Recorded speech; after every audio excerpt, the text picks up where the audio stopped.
سلام تخطاتلتي نايز channel كما يتخونو تنبوك تكونو ناي ووترو تمنيتنان بحقنانيو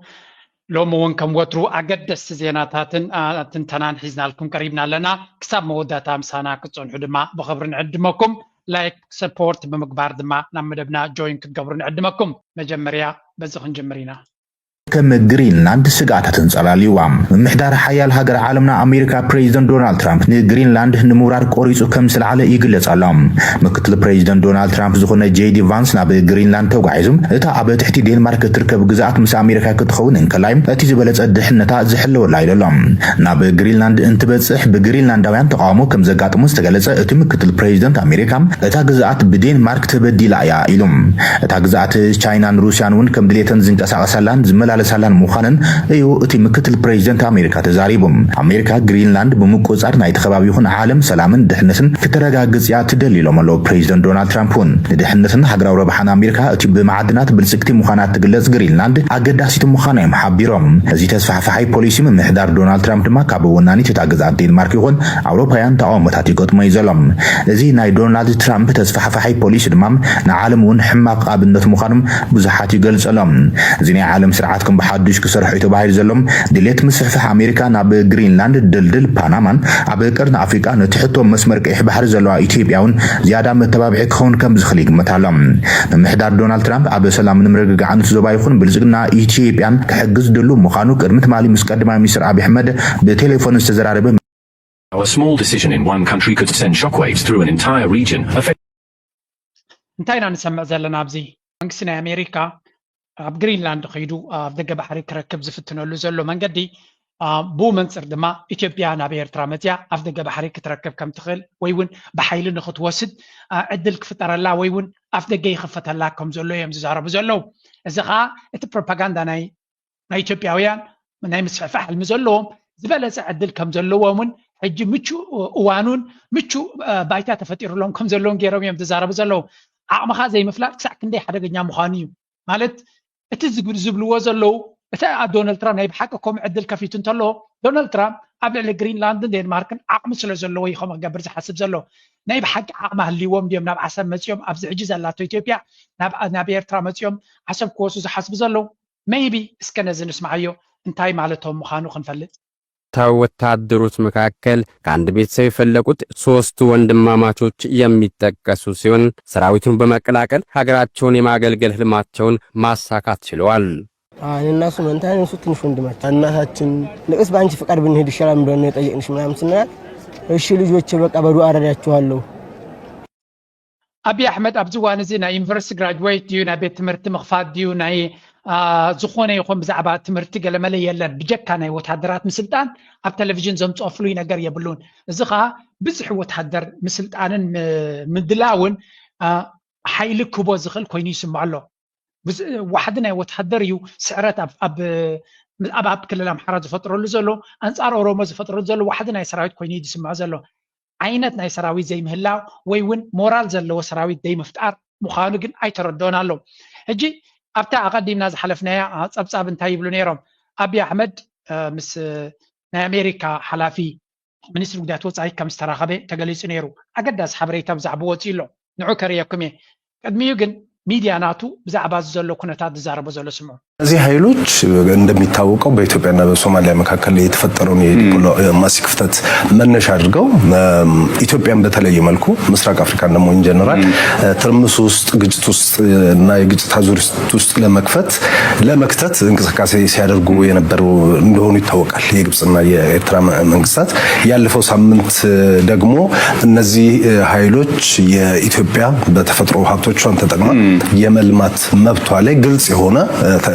ተቃራኒ ሳይድ ይዞ የመቆም ነገር የታየበት ሁኔታ እንደሆነ ጂቲ ሚዲያ ናይ ኢትዮጵያ ኣመንታዩ ተጸሚዲ ዘሎ ሃገራዊ ሚዲያ ዝብለኩም ናይ ፕሮፓጋንዳ አክቲቪስት ገለ እሱ ግደፎ ዳሓን እቲ ሃገራዊ ሚዲያ ቀጻሊ ኤርትራ ምስ ግብጽ ትገብሮ ኤርትራ ምስ ስዑድያ ትገብሮ ከም አጀንዳ ይዝርዮ ዘሎ በኋላ ዘራርባ ኤርትራ ሉላዊት ሃገር ምስ ደለየት ሃገር ፖሊሲ ክትገብር ትኽእል ምስ ደለየት ሃገር ዲፕሎማሲ ክትገብር ትኽእል ምስ ደለየት ሃገር ዝደለየት ዓይነት ሽርክነት ክትገብር ትኽእል ሃገር ምዃና ኣይተዋሕጠሎ ምን ኣለው ክብል ኣይክልኒ እንታይ ዳዩ ካብ ምሕር ፍርሂ ዝተበገሰ ተቀዳማይ አጀንዳ ንዖም ክኸውን ዝኽእል ኤርትራ ትኸዶ ዘላ ናቶም ፕላን ክኸውን ኣይክልኒ سزي اتي ميدياناتهم انتاي كقبري زفتن زلو إيرترا تقرقرنا لا نمبال نتي تقطعل نزينا إيرتران جبتن كم تقولو جبتس علىتنا بأباي جرات مثلا بإيرترا جرات مثلا لا تخبرنا لا قدم بسومالي نيروح جدما بإيرترا جرا تمثلنا لا بسودان جرات مثلنا لا بمبال ناي فرهي فير مونغرين بلوزي كمزي فرهي قبل الإثيوبيين خاطو بو منصر دما زخونه يخنا بإيرترا قصم كجبرو زخلو سقمتي كون نتاو ويون مدلاوات نخخونم كل زنريو زلنا دما وصيت نايتي نساتهم زخدو زلو وشتاو صقماتهم يو ፖለቲካው ጸገማም እንኳን ላይ ቆጠባው ጸገማም ከነምንታይ አቢ ከታለል በቆጠባ 50 ሆናለና ከምዝን ሆናለና ክብል ይፍትናሎ ጀነራሊ በሚዲያናቱ በቶም 30 ሺህ ዝኮኑ ሰራዊት ቆጽርዎም ዘሎ አወል ስዒዳብ ካል ዝበሎ ቪዲዮናቱ ሰም ዝገብርዎ ዘሎ ስራሕት ላይ ደይኮን አንጻር ኤርትራ ዝግበር ዘሎ ፕሮፓጋንዳ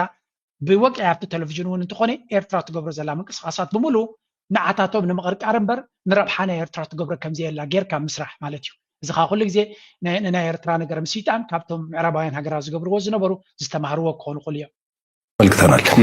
በጣም በተቀራራቢ ጊዜ ወደ አስመራ የሚመለሱት የኤርትራው የውጭ ጉዳይ ሚኒስትር ኡስማን ሳላ ባለፈው ሳምንት ወደ ካይሮ ተጉዞ ነበር በዛም ከአብዱል ፈታህ አልሲሲ ጋር እንደዚሁም ከውጭ ጉዳይ ሚኒስትሩ የደህንነት ሚኒስትሩ ባሉበት ውይይት አድርገዋል ውይይታችን ብሎ የወጣው መግለጫው እንግዲህ ሶስት ዋና ዋና አንጓዎች ያሉት ነው አንደኛው በሱዳን ጉዳይ ተወያይተናል ሁለተኛው በሶማሊያ ጉዳይ ነው ሶስተኛው በቀይ ባህር ጉዳይ ነው በሱዳን ጉዳይ ላይ ኤርትራና ግብጽ ሊወያዩ የሚችሉበት ነገር ምንድነው ብለን ስንጠይቅ እጂ እቲ ዝገብርዎ ዘሎ ታሪኽሞ ንስና ተዛረበ ከሎ ሰራዊቶም የርእይለው እንታይ ማለት እዩ ዘገይን ኩሉ ነገር ፕሮፓጋንዳ ናይ ኩናት እዩ ምክንያቱ ዲፕሎማሲ ናይ ሃገራት ይዛረብ ዘሎ ስለዚ ኤቭሪቲንግ ኣብ ቪድዮ ናትካ ትገብሮ ኢት ሲግኒፋይስ ሰምቲንግ ገለ ነገር መልእኽቲ ክትመሓላለፍ ስለደሊኻ ስለዚ ኤርትራን ኢትዮጵያን ዝዛረባ ኤርትራን ግብፅን ይራኸባ ኣለዋ ብሕቶ ናይ ሱዳን ተራኺበን ማለት አጀንዳ የብሎ ምን ይዝብሎ ዘሎ እሱ ማለት ኣብ ጎን ግብጽ ነይሮም ደገለገለ ይዝብሎ ዘሎ ሁሉ ዝዝብላኩም ዘሎ ተገምጢ ለበታ ሪፖርት ሓንቲ ገረ ከመላልኩም ስለ ዝኾንኩም again ዕላማናቶም ኤርትራ ምስ ግብጽ ኮይና አንጻር ኢትዮጵያ ንምጥፋእ ትሰርሕ ከም ዘላ ከስምዑ ስለ ዘልዮም ሓቂ ግን ኤርትራ ንሉላውነታ ንሃገራዊ ረብሓ ንዝኾነ ይኹን ቁጠባዊ ዲፕሎማሲያዊ ወታደራዊ ንኹሉ ረብሓናታ مس جبت إن خسرح ريز مغنيات اللوا مغنيات أي بحر نخلت يوم أقد داس بعتايو لذي مس جبت خين كات صرح دما أبزوان زي كابشينوت وتهدراوز بعزلو بزحنا ديز كازلو يرترا بزحنا قرات كاب جبت توسط كم زلا زد لي أنا قرات كاب جبت إمبورت كبر كاب زلا يزنقر مغنيات جبتي هذا سبوز خانو كنت بعزلو ويا أتليس نيرترا زد لي أنا قرات أنا قرات يرترا خد جزء على تخليه كمون تمكرك كاب جبت ونكتوسط تخليه يرترا كاب إثيوبيا العالم مهنياتو بحر سلزلنا ناي بحر هابتي كابانا لعل تمكرو كلهم سلزغل كابهم كل مهارلو نغل بزع نغرات هلنا على دما سكيورتي وانتريلنا اي بحري بلا على نسوم تحت دما نحنا سلزلنا اجين مسجبس زغبر شركنات اقداسنت كله يخلي لعل كل دما مستناتهم عندارا قايدا افدغ بحر كابيرترا بحيلي زيناتهم كوسس كنوسينا كبلو خلوون نعو كاونتر مغبار دما جبتي كابيرترا العلي ريزن على وانا بتقدايتي اذا انا كنتو نغتصب نوح سلزغنا كندريا قوسوس በገቡበት ሰዓት ግብጾች ድንበር ሁሉ እስከ መዝጋት ደርሰው ነበር የሱዳን ዜጎች ላይ ስደተኞችን አንቀበልም ማለት ነገር ላይ አንዱን ወግ ነው ጦርኛ አልነበሩ ማለት ነው ኤርትራ ግብጽ በር ከፍተን ከዛ በተጨማሪ ሳይከፍሉ እስካሁን ሲሄድ እንደነበር ግብጽ ግን በተቃራኒው ከዚህ አቋም የሰባዊነትም የህግም ሞራል ባልነበራቸው መልኩ ነበር የሱዳን ግጭት ውስጥ ተቃራኒውን ሰልፍ ይዘው የቆሙት ሞራል ባልነበራቸው ስነትና ኤርትራ በተለየ መልኩ ሊያስቡ የሚችሉበት ምንም ሞራል ግራውንድ አለ ብዬ አላስብም እንግዲህ ሶስተኛው ተነጋገርን ያሉበት ጉዳይ ደግሞ የቀይ ባህር ጉዳይ ነው የቀይ ባህር ጉዳይ እነዚህ ሀገራት ያላቸው አቋም በግልጽ ይታወቃል ሕጂ ኤርትራ ትገብሮ ዘላ አካል ናይቲ ቀጻሊ አጀንዳ ናቶም ኮይኑሎ ሓደ ኦኬ let's leave this one ንመለስ ትናይ ግብጽ ሕቶ ትናይ ባሕሪ ሕቶ ክሳዕ ክንደይ ኣብ ዝለዓለ አጀንዳ ኣደይ ቦምኹም ዘለዉ ኣብዚያ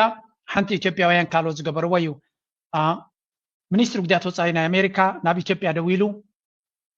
5 ሰንተንስ ብዘለዋ እዮም ገሊፆማ እቲ ሓቀኛ ዝተዘራረቡሉ ግን ከም ዝበሃል ዘሎ ነቲ ኩነታት ብቐረባ ካብ ዝፈልጥዎ ዝወፅእ ሓበሬታ ዝብልዎ ዘለዉ እዩ መጀመርያ some individuals close to this trigger a response there እንታይ ይብሉ ለው ኣብዚ State Department ኢትዮጵያ መጋበርያ በመዃን ወይውን ከም ሃገር ወይውን መጋበርያ ናይ ካልኦት በመዃን ኣብ ቀርኒ ኣፍሪካ ዓብ ፀገም ትፈጥር ከም ዘላ እዚ ድማ ኣብ ሱዳን ምስ ነቲ ናይ RSF ጉዳይ ብምስላት ወይውን ኣብ ውሽጡ በመዃን ብዙሕ እንቅፋት ከም ትገብር ዝነበረትን ተወሳኺ ሕጂ እውን ኣብ ናይ ደቡብ ሱዳን ዝግበር ዘሎ ፀገም ኢድ ከም ዘለዋ ይነገራሎ ከምኡ ብሕቶ ናይ ሶማሊላንድ ድዩ ከምኡ ድማ ኣብ ናይ ሶማልያ ጉዳይ ብዙሕ ሕንፍሽፍሽ ብምፍጣር ሕጂ እውን ናብ ኤርትራ ገፃ ብትገብሮ ዘላ ኣብቲ ቀርኒ ኣፍሪካ ሰላምን ርግኣትን ንከይህሉ ትገብር ዘላ ቀዳመይቲ ሃገር ብምዃና ኣብይ ኣሕመድ ከም መጠንቀቕታ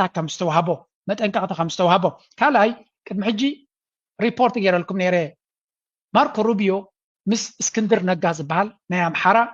ፖለቲከኛ ሕጂ ድማ ኣብቲ ናይ ፋኖ ዝቃለ ዘሎ ርክብ ገይሩ ብቪድዮ ዝተሰነየ ኣብይ ኣሕመድ ኣብ ኣምሓራ ጀኖሳይድ የካይድ ኣሎ ህልቂት የካይድ ኣሎ ስጉምቲ ክውሰደሉ ከም ዘሎ ይዛረብ ነይሩ ማርኮ ሩቢዮ ሚኒስትሪ ጉዳያት ወፃኢ ከይኮነ ከሎ ማለት እዩ ስለዚ እቲ ናይ ኣምሓራ ጉዳይ ፅቡቅ ገይሩ ዝፈልጦ ስለ ዝኾነ ኣገይን ኣብ ውሽጢ ኢትዮጵያ ዝገብሮ ዘሎ ኩነታት ኣብ ልዕሊ ኣምሓራ ከምኡ እውን ኣብ ልዕሊ ኦሮምያ መጠንቀቕታ ንኽቦ ደው ኢሉ ከም ዝነበረ እዩ ስለዚ ኣብ መንጎ ክልቲኦም ናይ ሰላምን ርግኣትን ኣይኮኑን ተዘራሪቦም እዩ ዝበሃል ዘሎ ታይዳ ንኣብይ ኣሕመድ መጠንቀቕታ ከም ዝሃቦ እዩ ዝንገር ዘሎ እቲ ሕቶ ግን ምሉእ ብምሉእ መጠንቀቕታ ሂብዎ ኢልና ክንዛረባ ይንኽእል ኢና ምክንያቱ ኣብይ ኣሕመድ ዝገብሮ ዘሎ ብምሉእ ብድፊት ናይ ኢማራት ይገብሮ ከም ዘሎ ስለንፈልጥ ኢማራት ድማ ነቲ ናይ ኣሜሪካ ፖለቲካ ኣብ ምፅላው ብዙሕ ስራሕ ትሰርሕ ከም ዘላ እንተኾነ ንኣሜሪካ ግን ብድሆ እዩ ዘለዋ ስዑድያ ኸዳ ስዑድያን ኢማራትን ክልቲአን እየን ዘለዋ ንመን እያ ክሰምዕ ስለዚ እቲ ሕቶ ኢትዮጵያ መጋበርያ ኮይና ነቲ ናይ ዓረብ ሽግር ስለትፈጥር ዘላ ኣገይን ኣብኡ እውን መጠንቀቕታ ከም ዝተዋህቦ ዝገልፅ ሓበሬታ ወፂኡ ነይሩ ነዚ እውን ኣስተውዒልካ ምርኣይ የድልዮ እቲ ኮይኑ በቲ ኣብይ ኣሕመድ ኣብ ዋሽንግተን ከምቲ ዝብልዎ ዘሎ ብሓቂ ነዚያ እውን ኣነ ገሊፅያ ነይረ ኣብ ካል ቪድዮ እውን እንታይ ኢለ ነይረ ኣብይ ኣሕመድ ኢትዮጵያ ኣሜሪካ ኣጣቂዓትሉ ነይራ ፅቡቅ ተትነግሮ ነይራ ንውሕ ፅሑፍ ምፅሓፈ እቶም ፕሮፓጋንዳ ናቱ ድማ ጫው ክብሉ መዋዕሉ ነይሮም ሓንቲ ተዛረበሉ ብሕም ኣይበሉን እዚ ከዓ መጠንቀቕታ ስለተዋህቦ መጠንቀቕታ ተዋሂብና ክብሉ ይክእሉ ነይሩ ምስ ኣሜሪካ ደኣክል ተዘራሪቦም ከጉርዑ ምዃሉ ናይ ፈረንሳ ገለ ምስ በሎ በቃ ነዚ ሶሻል ሚድያ ይርብሽዎ እዮም ነይሮም ትርኪ ከይዶም ውዕል ምስ ገበሩ ብሓሶት ርብሹ ነይሮም እዮም ናይ ኣሜሪካ ዝኣክል ሚኒስትሪ ጉዳያት ወፃኢ ደው ኢሉሎም ትምሕትም እያ ኮይና ስለዚ መጠንቀቕታ ከም ዝነበረ ዳርጋ ንኩሉ ርዱይ ነይሩ ሕጂ ድማ እቲ ሓበሬታ ዝያዳ ክወፅእ ንሪኦ ኣለና ኦኬ ንቐፅል በዓሎም ዝብልዎ ዘለካ ንስማዕ ኣብዚ በኢትዮጵያ ጉዳይ በህዳሴ ግድብ ጉዳይ ላይ በተለያዩ ሌሎችም ጉዳዮች ላይ በብዛት በመዘገብ ይታወቃል አንዳንድ ፕሮግራሞቹንም ተርጉም የላችኋለሁ ሁሉም ሰው ምን እንደሚል እንስማው ርዕሱን የሰጠው አስደንጋጭና ሁሉም ሰው እንዲያይለት الجيش المصري يصل إريتريا حصار أثيوبيا اكتمل فهد أنا بزي ملكو من دونه فهل تبدأ الحرب هون يسون رئيس بكتة بتكم بتأمنوا يستألا من دونه ميلو يا جبس وتدروش إرترا جب نام إثيوبيان يا ماسر إثيوبيان يا مكلل يا ماتمد سرا تجمرال يلنا فهل تبدأ الحرب طورنته جن يتجمرال وي يميله ሕጂ እዚ ዘረባዚ ኣነ ንማንም ኤርትራ ናይ ግብፂ ሰራዊት ካትዋዶ ገለዶ ደስ ስለዝብለኒ ኮንኩም ከም ዝብል ዘለኹ እንታይ እየ ግን ንፈትዎ ዘለዎ ሓበሬታ ንኢትዮጵያውያን እዩ ዝበዘለት ሓበሬታ ንኢትዮጵያውያን ተወሳኺ ረበሻ ጭንቀት ራዕዲ ዝፈጥር ጉዳይ ስለዝኾነ ኣገዳሲ ንኤርትራ እዚ ኤርትራ ናይ ግብፂ ምምፃን ዘይምምፃን ብፍላይ ንሕጂ ዘላ ኢትዮጵያ ሽግር ኣይኮነን ኤርትራ ፅንዒ ለብዛዕቦ ክዛረብ እየ ብሓፈሻ ግን ኢትዮጵያውያን እዚ ዜና ዝኽመፆም ከሎ ሰራዊት ናይ ግብፂ ኣትዩ እንታይም ዝብሉ ዝዕልሶም ድሮን ገዚእና ሚሳኤል ገዚእና ኣፅዋር ገዚእና ኩሉ እዚ ንምንታይ እዩ ንኤርትራውያን ንምስንባል ንኤርትራውያን ክፈርሁ ወይ እውን ኣብኡ ከለዉ በቃ ዓሰብ ውሰዱ ገለ ዝብልዎም እዩ ዝመስሎም ምክንያቱ ከምቲ ናቶም ኣተሓሳስባ ዘለና ስለ ዝመስሎም ያይ ብዙሕ ኣፅዋር እንተረኺቦም ኤርትራ ፈሪሁ ናቱ ዝገድፍ እዩ ዝመስሎም ብዙሕ ኣፅዋር ኢትዮጵያ ንቡር ኢና ዓና ኣፅዋር ተዘይብላ ከም ዝሎሚ ዝተዳኸመ ሰራዊት ተለዋ ጥራይ ዝገርመና እምበር أمريكا حجزوهم كلا حجزوهم حبر سوفيت حجزوهم زينبورين إيرترا تاريخنا إيرترا خميس بل نعتاتهم جن إيرترا قد محجي كم زعينة حجز كل وار يوم ما يفلطونيا لذي إيرترا بين بزي حجز كلا زي كألوا حجي ብዙ ሓገዝ እንኮላይ ናይ ሰራዊት ናይ ግብፂ ከምኡ ድማ ስዑድያ ሓገዝ ዝገብራሎ ከምዚ ገለ ክሰምዑ ከሎ መመሊሱ ከይተበገሰ ክሩኽማሽ ዝኽእል ራዕዲ ይፈጥረሎም ዘሎ በዚ መልክዕ ስለንሪኦ ድማ ንሕና ኣገዳሲ ኮይኑ ይስምዓና ነቲ ናቶም ፕሮፓጋንዳ ክሳዕ ክንደይ ንነፍሶም ይጎድእ ከም ዘሎ እቲ ፕሮፓጋንዳ ናቶም ንኽንሰምዕ ዝኣክል እየ ዝበኩም ዘለኹ ለካከድ ያንን ነው የሚያሰራጨው ስለዚህ ምን ይላል አልጀይሹ المصري يصل ኤርትራ አንደኛ ኤርትራ ምድር ውስጥ የግብጽ ወታደሮች ደርሰዋል እናም ኢትዮጵያ ተታሰራለች ይላል ኢትዮጵያ መታሰሯ ኢትዮጵያ መታፈኗ ኢትዮጵያ መታገዷ ኢትዮጵያ ወደ ባህር አለመውጣቷ ምናምን ይሄ ዋና የዛ አካባቢ አላማ ነው ማለት ነው ያቀዋል የሀገሪቱን ፖለቲካ የሀገሪቱን እሳቤ እና ዋና እንታይ ከሰማዕ ደል የደለኹ ሓንቲ ካብ እዚ ኢትዮጵያውያን ይሰምዑ ወይም አብይ አሕመድ ውን ኣብ ስቴጅ ዓዲሙ ዝሸለሞ ሰብ ነይሩ ፕሮፓጋንዳ ዝገብረሉ ኣገዳሲ ሰብ ስለ ዝኾነ ኣብ ሃገራዊ ቴሌቪዥን ቀጻል እናተዓደመ ኢንተርቪው ዝገብር እዩ እንታይ ዝነግሮም ዘሎ ሕቶ ኤርትራን ግብፅን ኣብ መንጎ ኤርትራን ግብፅን ዘሎ ዝምድና ኣብ ግብፂ ዝለዓለ መዛረባ ርእሲ ኮይኑ ከም ዘሎ ኤርትራ ብዓይኒ ግብፃውያን ኣገዳሲት ኣክተር ገይሮም ይሪእዋ ከም ዘለዉ ሕጂ እንታይ እዮም ክብሉ ዝፍትኑ ንኤርትራ ክጥቀሙላ እዮም ዝፍትኑ ዘሎ የኣይስኻ ክትጠቕመና ኢኻ ትሓስብ ዘለኻ እንታይ እዮም ዝብሉ ሕጂ ኤርትራሲ ግብፃውያን ክረብሑላ እዮም ክጥቀሙላ እዮም ዝፍትኑ ዘሎ ስኻ ዶ ይኮንካ ናብ ሓጎታትካን ስኻ ዶ ይኮንካ ንኤርትራ ትጭፍጭፍ ዝነበርካ ግብፂ እኮ መፅኦም ያ ኣብ ታሪክ ገዚኦምና ነይሮም ኣብ ገለ ፖይንት ኣብቲ ገማግም ባሕሪ ከም ዝነበሩ ንዝክር ክንድናትኩም ዝጨፍጨፈን ህዝቢ ኤርትራ ግን የለን ሶሪ እንዲ ኢትዮጵያውያን ኣብ ታሪክ ናይ ኤርትራ ግፍዒ ዝፈፀመ ፍልቂት ዝፈፀመ ጥፍኣት ዝፈፀመ مزمزة زفتسمه يلن سلازي ما نمسلا يا بيرترا زنبره كندي إثيوبيا زمزمزنا يلن كسابلو مدما سلام كدينا زلو هاجر تولي إثيوبيا سلازي اتي أبارات كيلو زلو منجستي نيرترا فزوانزي كوجبت بحيلي فتنالو جبس جن نيرترا كوجبت هيكون زمز زلو شركات يزدل زلو إثيوبيا نبحر ممسادما نعطاتهم حدا خوين يسمع عملو نغتسن بوجن إثيوبيا أوشتم زجبر زلو كنا تنسمع ويم دمو زمچا أمارا كل يتكايد على زمچا በ3 ወርም በ15 ቀን የሚጠናቀቃል እየተባለ ብዙ ጊዜ ደጋግመን ሰራን ፕሮግራም እዚህና ነገርየው እየባሰበት እየሄደ ነው እየባሰበት ብቻ ሳይሆን ክልሉም እየደቀቀ እየሄደ ነው ማህበራዊ አገልግሎት ማግኘታችን بعلوم تم إثيوبيان أكتيفيستس بعلم زول وزلوا قدنا محرا زعري كنا نتبلاش وزخي زلوا توبيك يو الذي أبا محرا رغوني شمقلوني زبل زلوا أبي أحمد سلام نزل سلز دليه كونتات كابكو تصرو برا ناخونا سلز خي زلوا الجد ما أفتقراي زلوا دما كالا أجندا كويدو وصلوا زلوا نعون أتعايزنا خرية كنفتنينا مجمر ياقن اتوي وشت أو كونتاتنا إثيوبياس كنسمع ምሳሌ ልስጥሽ አንዳንድ ምሳሌዎች አሉኝና ለምሳሌ አሁን በጦርነት የተነሳ ከጸጥታው መበላሸት የተነሳ ሰሌክታ ዋን የተባለ የጀርመን ኩባንያ ለቆ ወጥቷል በጸጥታ ምክንያት የተነሳ ታል ፍላወር ፋርምስ የሚባል የደች ኩባንያ ተነስቶ ከኢትዮጵያ ወጥቷል ጣና ፍሎራር የሚባል ተነስቶ ከኢትዮጵያ ወጥቷል አቢሲኒያ ፍላወርስ የሚባል ደች ፍላወር ግሩፕ የሚባል አልፋ ፍሎራል የሚባል ኩባንያዎች እነኚህ አቁመዋል ስራ ኦኬ በጸጥታ የተነሳ ጸጥታ ስለሌለ እነኚህ አማራ አገር የነበሩ ናቸው ሜሪዲያን የሚባል የፈረንሳይ ኩባንያ 2.1 ቢሊዮን ዶላር ኢንቨስትመንት ጂኦተርማል ለማቋቋም ጀምሮ አቁሞታል እሱ 2.1 ቢሊዮን ዶላር እንታይና ንሰምዕ ዘለና ጸጥታዊ ጸገም እግርግር ኩናት ኣብ ውሽጢ ኢትዮጵያ ዘሎ ነቲ ቁጠባ ናይ ኢትዮጵያ እንታይ ዓይነት ጸገም ይፈጥረሉ ከም ዘሎ ሓደ ኣብ ትግራይ ዝነበረ ኩናት ኢትዮጵያውያን ባዕሎም ዝገለጽዎ ማለት እዩ ኢንተርናሽናል ክራይሲስ ግሩፕ ዝበሃል ዝገለጾ ማለት እዩ ኣብ ትግራይ ዝተፈጠረ ኩናት ንኢትዮጵያ ነቲ ሃገር ልዕሊ 20 ቢልዮን ዶላር ዝትመን ክሳራ ከም ዘውረደላ በጽዋራታ ብኢንፍራስትራክቸራታ ብኩሉ ነገር ዝገበረቶ ማለት እዩ ኣብ ውሽጢ ትግራይ ጥራይ ዘይኮነስ ኣብ ሙሉእ ኢትዮጵያ ብዘጋጠመ ዕንወት ማለት እዩ ነቲ ኩናት ምስ ብዝተሓሓዝ ዘጋጠመ ክሳብ 20 ቢልዮን ነቲ መንግስቲ ክሳራ ከም ዝወረደሉ ሕጂ ድማ ኣብ ኣምሓራ ዝግበር ዘሎ ኩናት ብዙሕ ኢንቨስትመንትታት ክሳራ ከም ዘጋጥም ቅድሚ ሕጂ ኣብ ግዜ ቅድሚ ኣብ ምምፁ ኣብ ኦሮሚያ ዝግበር ዝነበረ ዕግርግር ንብዙሓት ካምፓኒታት ናይ ደገ ብሰንኪ ናይ ቀሮ ምንቅስቃሳት ብዙሕ ክሳራ ኣጋጢሞም እቲ መንግስቲ ካሕሳክቦም ከም ዝፈተነ እንታይ ኢና ንርኢ ዘለና ኣብ ኢትዮጵያ ናይ ወፃኢ ኢንቨስተር ክመፅእ ይኽእል እዩ ገለገለ ኢሎም ፕሮፓጋንዳ ይገብሩ እዮም ግን ሪስክ ናይ ሴኩሪቲ ዘሎ ተዓዲ أمانة بزحيو زوم كامباين تازياتهم أبام حراب بزقبر زولو ناي سكيورتي تسأقم كسرحو سلزي كالو ترنيفهم كوتو يقدروا له ولا مخصب كل وخليت بيزنس جن اتو زولو ناي تسأقم نتي قطبا ناي تهاجر نخيكتسل عابي محنقو يخونو خمزلون إنا نرزلنا من البات أبي تبيا النار بحز خيد زلو انتايو ندحريلنا زياس كسمعوا تزبالة أزمتش بيزنس أبي تبيا زي كون صغير ይጩፋ ከኢትዮጵያ ወንጌል አማኞች አብያተ ክርስቲያናት ካውንስል ለቀረበበት ቅሬታ ምላሽ ሰጥቷል። ነብይ ይጩፋ በሰጠው ከ9 ደቂቃ የበለጠ የድምጽ ምላሽ አንድ ነብይ በፓትሮል መታጀቡ አይግረማችሁ፣ መታጀብ ከፈለጋችሁ ስራ ስሩ፣ ማርሽ ባንድ አይደለም ካላንደር ሁሉ ሊዘጋ ይችላል ሲል ተናግሯል። አንድ አገልጋይ ወደ አንድ ከተማ ሲገባ 7 እና 8 ፓትሮል ለምን ያስፈልጋሉ የሚል ጥያቄ የምታነሱ ሰዎች በባጃጅ ታጅቦ እንዲገባ ነው የምትፈልጉት?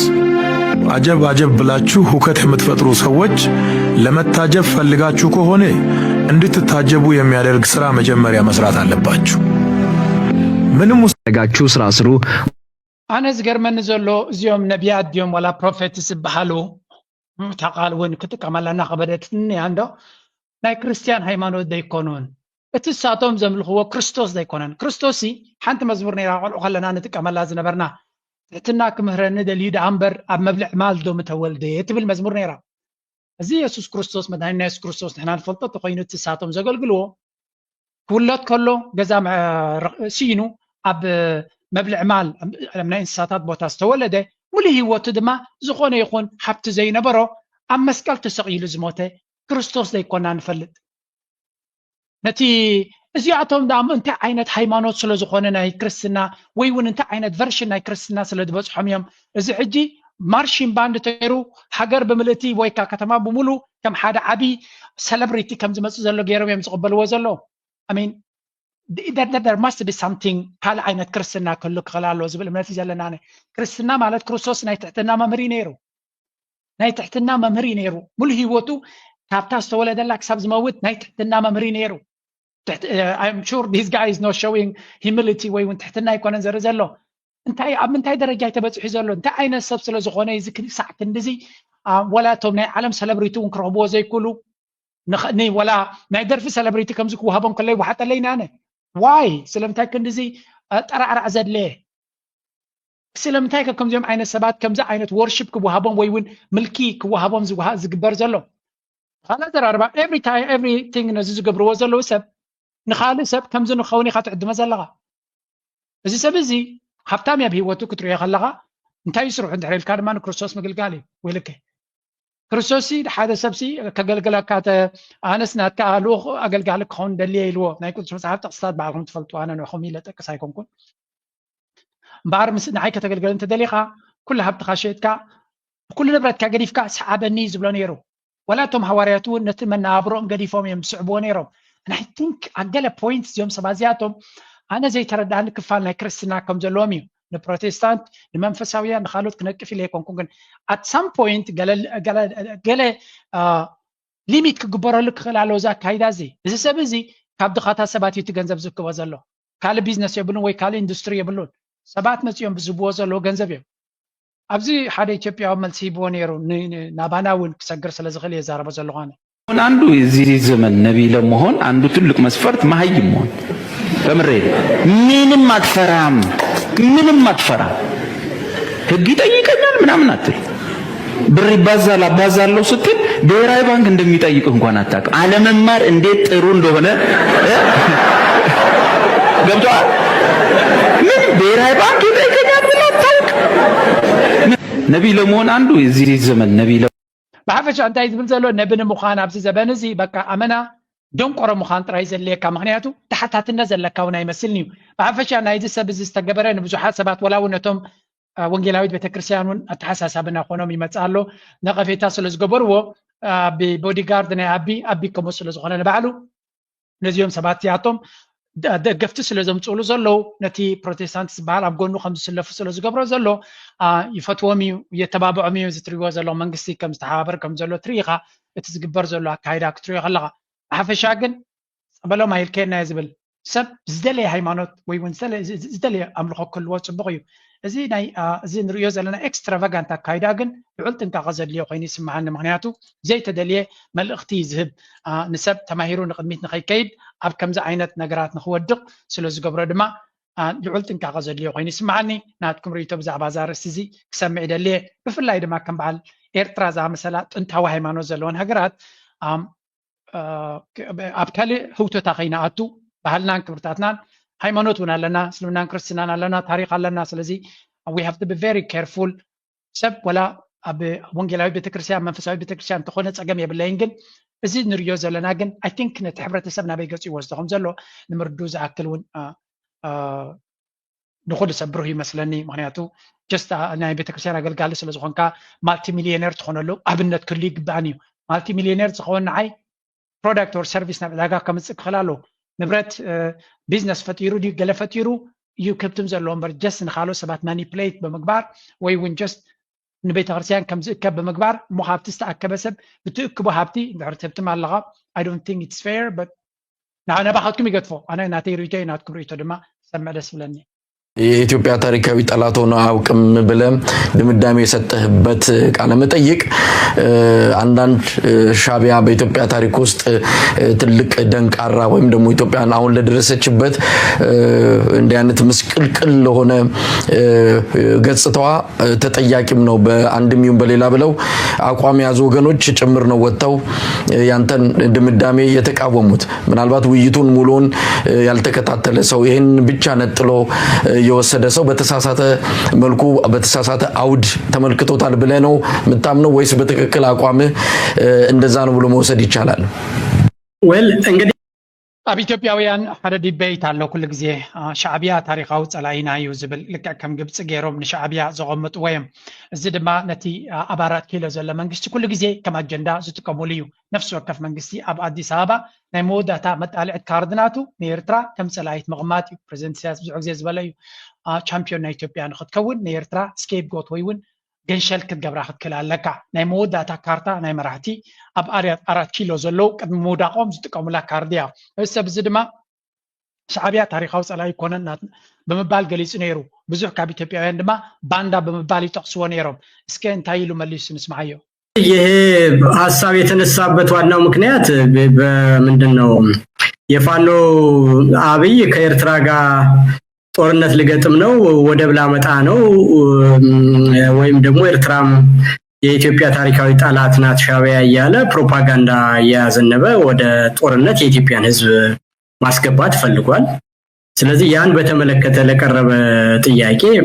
አንደኛ ምንድነው ኤርትራን መንግስት ትናንትና የጨለማ ጊዜ አጋራችን ብለን አምጥተ ነው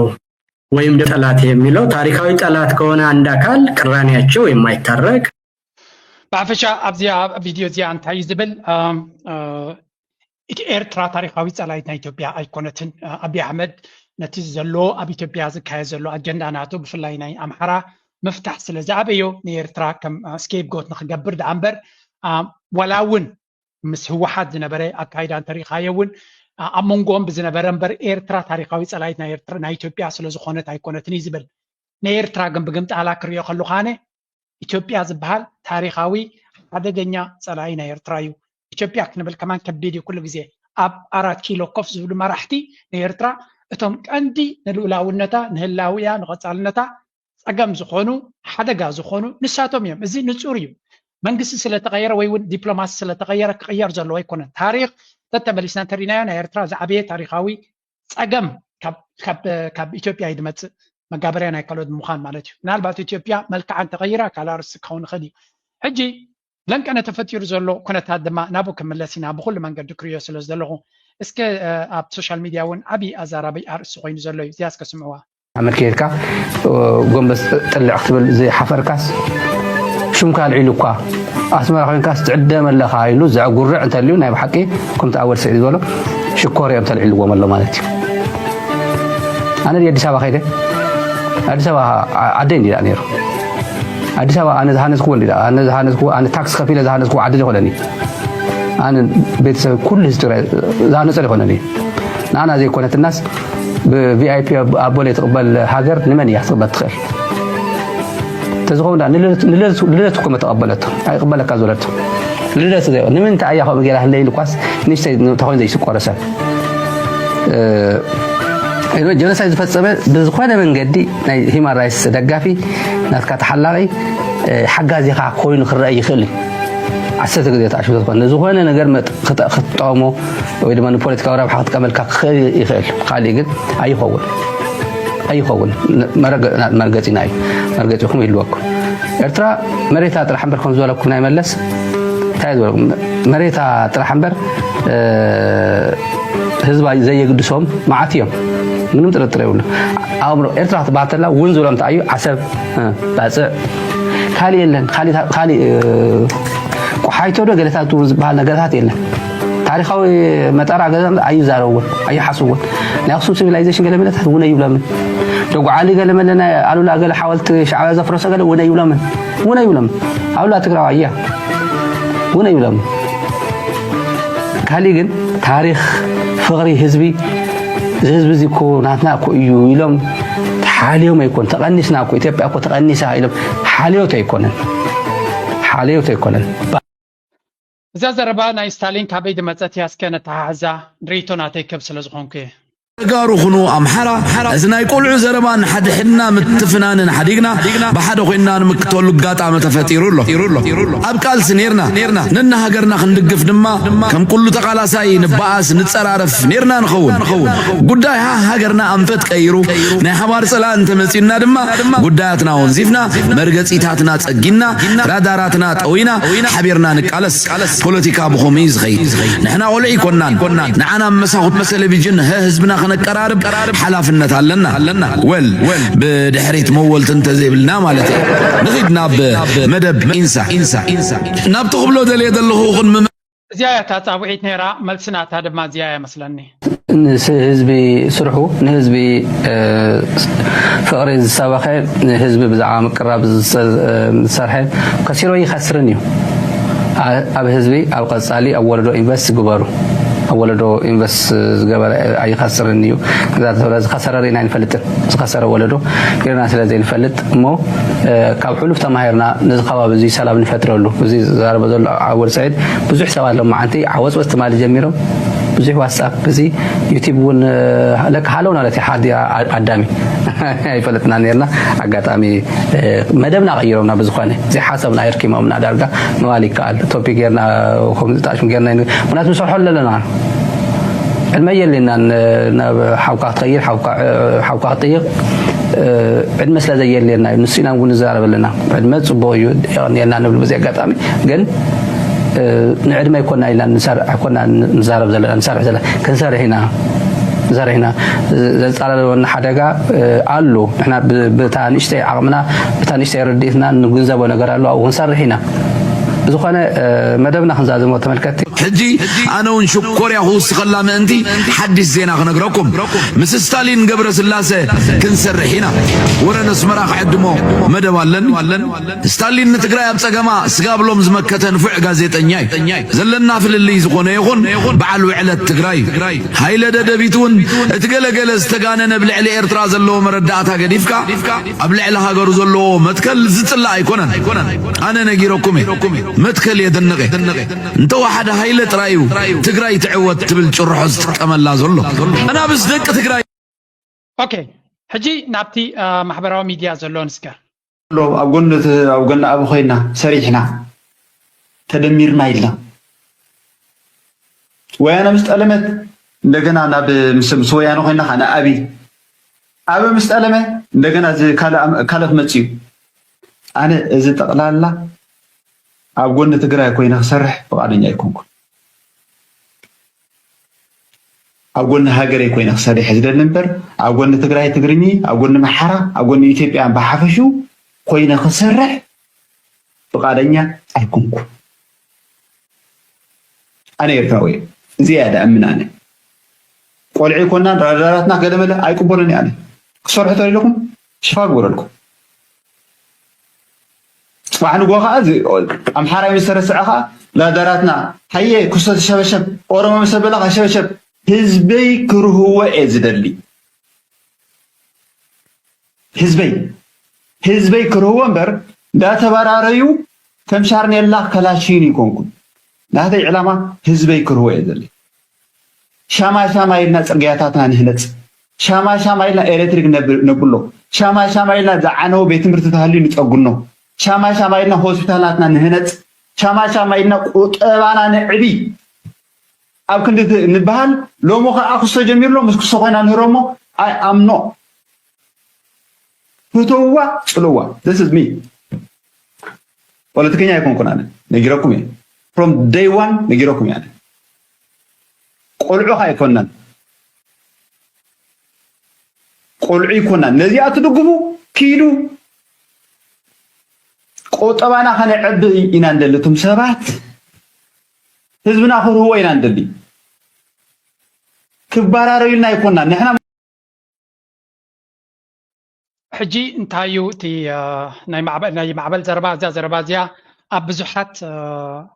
ይሰምዓ ስለ ዘለኹ እየ ምናልባት ንምንታይ ከረዶ ማዕበል እውን ከምኡ ዝኣመሰሉ በዓል መሊስዋ እንዲትሕቶ ኣነ ፖለቲከኛ ኣይኮንኩን ኢሉ ርዱይ ድማ ፖለቲከኛ እንተዘይኮንካ እቲ ናይ ፖለቲካ ኣካይዳውን ቁርብ ክኸብድ ይኽእል እዩ ንኽትርድኦ እንታይ ማለት እዩ ኣብዪ ኣሕመድ እንታይ ደለሎ ኣብዚ እዋን እዚ ኣብዪ ኣሕመድ ንኤርትራ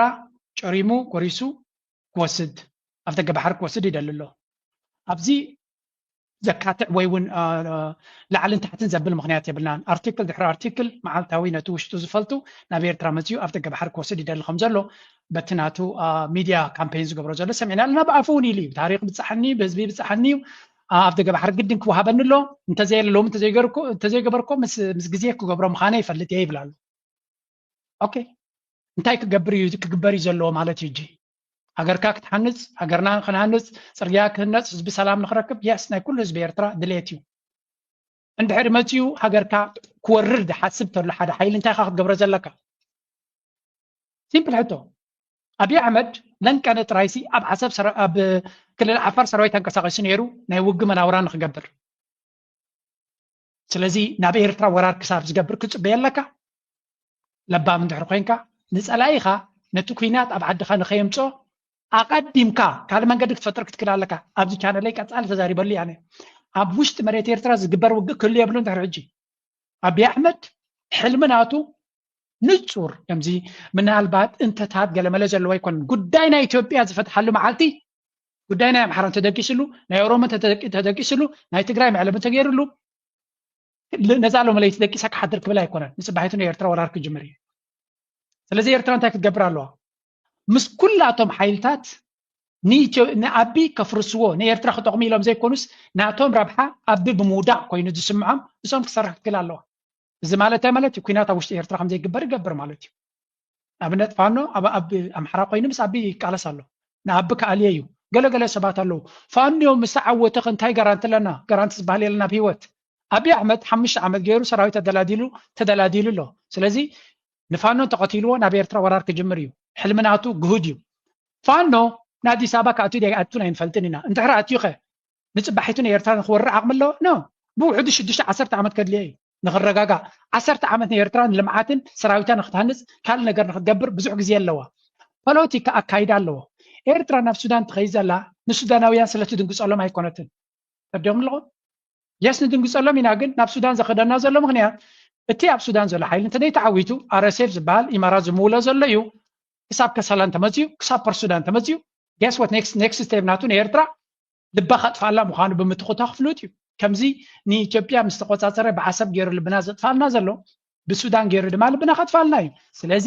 ኣብ ነፍስኻ ከይመፅእ ከሎ ፀላኢ ኣብ መሬትካ መፅኡ ውጊ ከይጀመረልካ ከሎ ኣብ ርሑቕ ከሎ ብባጀት ጌርካ ዲ ኣፅዋር ዲ ክላሽን ዲ ገለገለ መሃብ ነቲ ፀላኢኻ ናባኻ ከይቀርብ ኮሎ ጌና ካብ ሰራውሩ ክትምንቅሶ ክትክእል ኣለካ እዚ ድማ ፖለቲካዊ ብልሒ ይበሃል ፀላኢኻ ኣብ ኣፍ ደገ ገዛ ከይመፅእ ከሎ ናባኻ ምንፁ ምስ ፈለጥ ናባኻ እንድሕር ኮይኑ ዕላሙ ተፈሊጥካ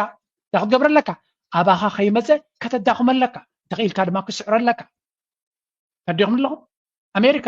ኣብ ከባቢ ኣብ ኣፍንጫ ናይ ቻይና ከይዳ ትስዕስዕ ዘላ ስለምንታይ ድዩ ቻይና እንተሓይሎም ኣብ ደገና መፅኦም ክሓርሙና እዮም ስለ ዝብሉ ዘለዉ እዩ